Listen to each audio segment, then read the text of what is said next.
كل سنه وانتم طيبين، وبلاش التعليقات السلبيه. حبايبي حبايبي حبايبي دول عيالي. فانتوا ليه يا جماعه هدى قاعده معايا التعليقات السلبيه دي؟ اول حاجه جوز هدى ملوش في حاجه خالص وفي حاله ومش عواطلي. جوز هدى عنده محل يا جماعه، محل موبايلات.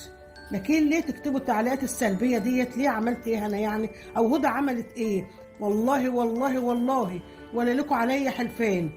انا هدى لما بدفع مثلا في مصاريف بيت كتير بتحلف وتتحلف وما ترضاش تاخد الفلوس. تقول لي لا يا هدى ما تدفعيش، عيب كده. تقول لي لا يا ماما حرام انت بتصرفي كتير.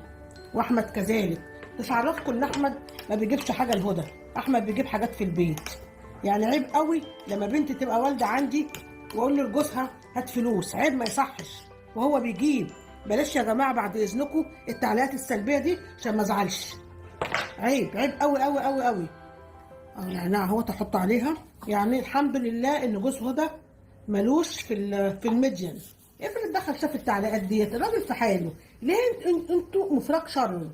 الراجل في حاله، ولا بيرد على حد، ولا بيشوف فيديوهات، ولا بيتكلم. بيصحى الصبح يروح شغله ويجي اخر الليل بيطلع يشوف ابنه ويمشي.